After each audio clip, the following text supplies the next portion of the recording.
Hello बच्चों, कैसे सब लोग आपके समझ में होंगे। आज मैं लेके आया हूँ 28 जनवरी को क्लास 8 का जो बोर्ड का एग्ज़ाम होने वाला है उसका मैथ का क्वेश्चन पेपर। ठीक है, ये मॉडल सेट है, इसका सेट नंबर ये 1 है। इसके अलावा मैंने हिंदी का, इंग्लिश का, सोशल साइंस का, साइंस का मॉडल सेट 1 ऑलरेडी डाल रखा है। नहीं देखें तो एक बार जाकर उसे जरूर चेकआउट करें। तो चलिए, ये सब आपको पता ही होगा कि 50 को क्वेश्चन रहेगा, हर एक के लिए आपको एक एक मार्क्स मिलेगा और 4 ऑप्शन सबके लिए रहेगा।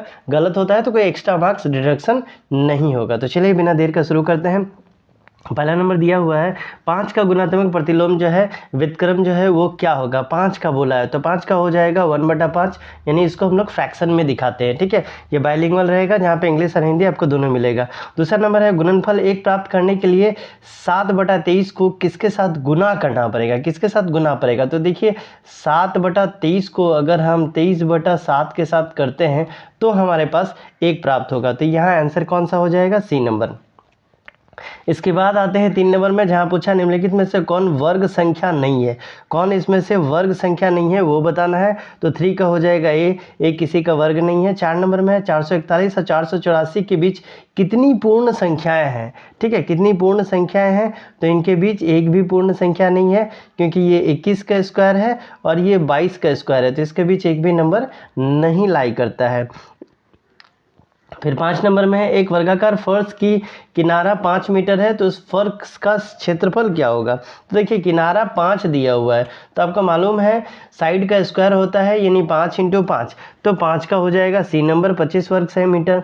ठीक, इसके बाद 6 नंबर में -7 का क्यू का मान क्या होगा। तो 7 को 3 बार आप गुना करेंगे तो कितना आ जाएगा, ये आ जाएगा 343 माइनस इसमें दिया हुआ है। ठीक, 7 नंबर में है 1 2 3 यानी 2 × 2, फिर यहाँ पर मैं 3 × 3 × 3, फिर 4 × 4 का इसका घनमूल जो है वो आपको बताना है कि इसका घनमूल जो है वो क्या होगा। तो इसका घनमूल जो है वो 24 हो जाएगा। ठीक, 4 × 3 = 12 और 12 दूनी 24।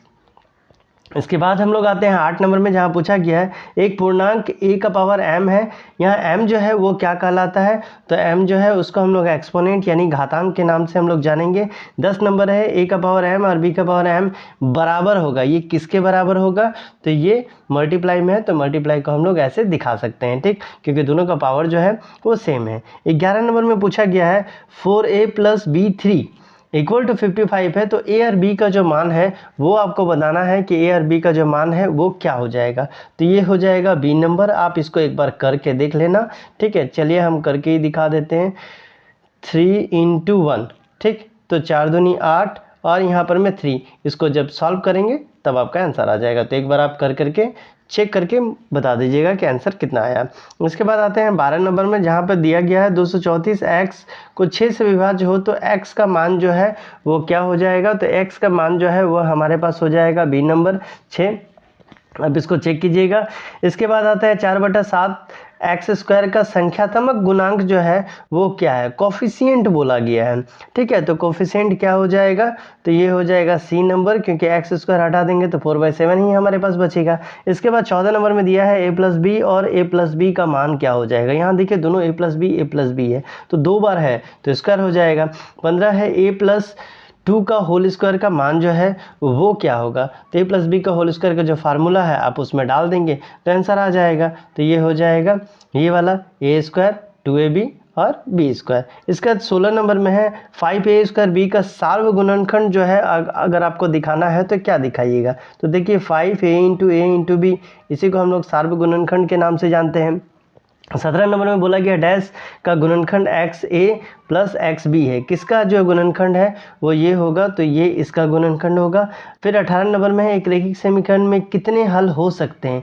यहाँ पूछा गया है कितने हल हो सकते हैं वो बताना है। तो एक रैखिक समीकरण, देखिए यहाँ पर मैं लिख दिया लीनियर इक्वेशन, तो लीनियर इक्वेशन का एक ही हल होता है, एक से ज़्यादा हल इसमें नहीं होगा। ठीक, इसके बाद हम लोग आते हैं 19 नंबर में, जहाँ 5x + 7 = 2x + 8 है। इस समीकरण को आपको हल करने के लिए दिया गया है। तो देखिए 5x में से 2x गया तो यहाँ बचा 3x और 8 में से 7 गया 1, यानी x का वैल्यू जो है वो 1/3 होगा। तो आपको देखना है x का वैल्यू 1/3 कहाँ हो रहा है, तो पहला नंबर का।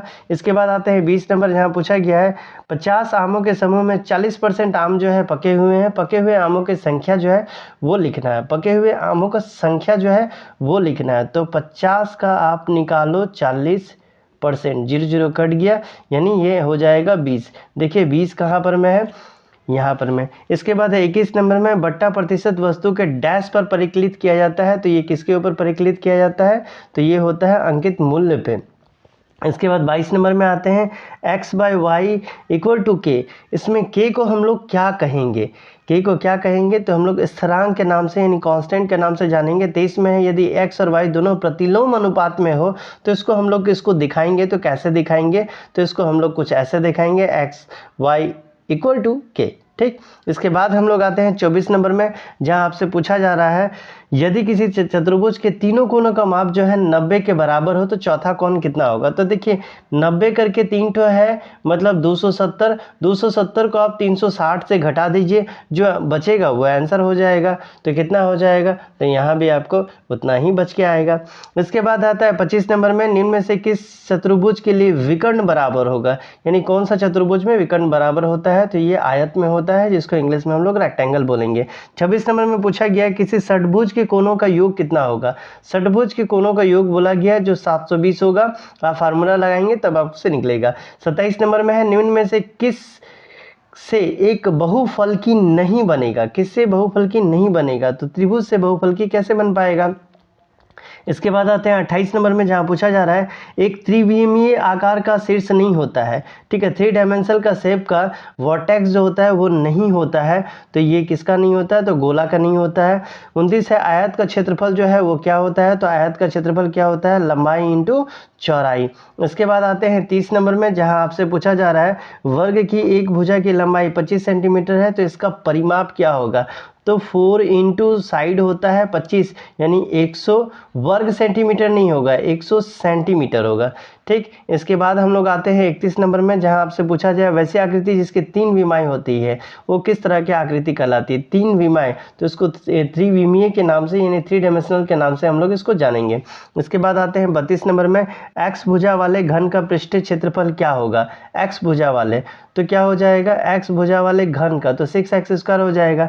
33 नंबर कुछ आंकड़ा दिया गया, इसका परिसर आपसे पूछा गया है कि इसका परिसर जो है वो क्या हो जाएगा, तो इसका परिसर जो है वो 14 हो जाएगा। आप एक बार इसको निकाल करके देखेंगे, सबसे बड़ा में से सबसे छोटा जो है वो आप निकालेंगे तो मालूम चल जाएगा। 34 है एक्स अक्ष के से 3 इकाई की दूरी पर वाई अक्ष से 6 इकाई की दूरी पर स्थित बिंदु का निर्देशांक जो है वो आपको ज्ञात करना है, वो क्या होगा। तो देखिए यहाँ पर में 6 है और 3 है, तो 6 और 3 हो जाएगा। ठीक, इसके बाद हम लोग आते हैं 35 नंबर में, जहाँ पे 0.0081 का वर्गमूल आपसे पूछा जा रहा है वो क्या हो जाएगा, तो वो हो जाएगा ये, क्योंकि यहाँ देखिए 2 है और यहाँ पर में 4 है, तो 9 का स्क्वायर 81 होता है। 36 का 2 क्रमागत वर्ग संख्या के बीच कितनी पूर्ण संख्या हो सकती है वो आपसे पूछा जा रहा है, तो ये हो जाएगा 0। 37 में एक विकल्प 2/3, 11/15, 5/12 को अवरोही क्रम में आपको सजाना है, तो सबसे पहले ये 3, 15 और 12 का आप एलसीएम निकालोगे तो निकल के आएगा। ठीक है, तो ये हो जाएगा 11 सी नंबर जो ऑप्शन है वो आपका सही हो जाएगा। उसके बाद 38 नंबर में आते हैं, जहाँ पूछा जा रहा है 5/9 और -8/9 का मान जो है क्या हो जाएगा। देखिए 5/9 और -8/9 बोला गया है, यानी 3/9 जब आप इसको काटेंगे तो -1/3 जो है इसका आंसर आएगा। तो -1/3 किसका आंसर है, तो आप देखिए बी नंबर का। 39 में पूछा गया ए का वैल्यू -1/2 है, बी का 2 है, तो आपका ए का पावर बी और बी का पावर जो ए है उसका मान जो है वो आपको ज्ञात करना है, वो क्या हो जाएगा, ए नंबर हो जाएगा। एक बार आपको करके दिखा देते हैं। ए का यानी -a का पावर जो है 2 हो गया, और बी जहाँ पे 2 है उसका पावर -1 है, तो इसका तो 1 ही हो जाएगा और इसका 1/2, तो क्या 1/2 हो जाएगा ना। ठीक, इसके बाद आते हैं 40 नंबर में, जहाँ 120 डिग्री का कोण को हम लोग कौन सा कोण कहते हैं, तो 120 डिग्री को हम लोग अधिक कोण यानी इंग्लिश में बोलेंगे तो ऑब्ट्यूस एंगल के नाम से जानेंगे। फिर 41 नंबर में है रामानुजन कौन थे, तो रामानुजन क्या कौन थे, तो एक गणितज्ञ थे, मैथमेटिशियन थे। उसके बाद है 42 नंबर में पूछा गया है संख्या एबीसी के लिए कौन सा सही है, एबीसी के लिए कौन सा सही है, तो एबीसी के लिए हमारा डी नंबर जो है वो सही है, क्योंकि वो तीनों को दिखा रहा है। 43 है निम्नलिखित में से कौन द्विपदीय व्यंजन है, बायोनोमियल है, तो ये कौन सा हो जाएगा, तो ये हो जाएगा आपका ए नंबर।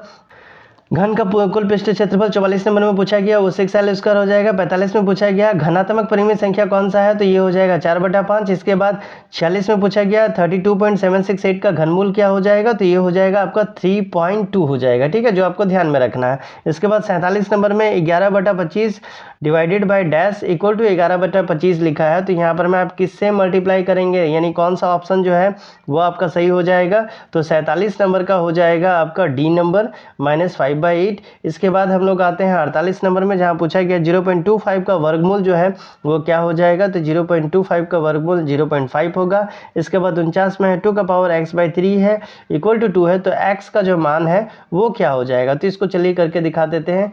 ये अगर ऐसे दिया हुआ है तो 2 हो गया, तो x equal to 1 - 3 x equal to -2, ठीक है, तो कौन सा सही हो जाएगा, तो 49 का डी नंबर यानी -2 हो जाएगा। इसके बाद 50 में पूछा गया है निम्न में से कौन सा 3D आकृति का उदाहरण है, कौन 3D आकृति का उदाहरण है, तो गोला जो है वो 3D आकृति का उदाहरण हो जाएगा, ठीक। तो ये था मैथ का सेट 1, हिंदी का, इंग्लिश का, साइंस का, सोशल साइंस का, सब का मॉडल सेट ऑलरेडी डाला हुआ है, नहीं देखें तो एक बार जाकर उसे जरूर चेकआउट करें। अगर आपको डिटेल में एक्सप्लेनेशन के साथ चाहिए तो सबका प्लेलिस्ट बना हुआ है सब्जेक्ट वाइज, उसे भी आप एक बार देख सकते हैं। मैं लिंक उसका आई बटन और डिस्क्रिप्शन दोनों में दे दूंगा। तो चलिए मिलते हैं अगले वीडियो में, तब तक के लिए bye bye and take care.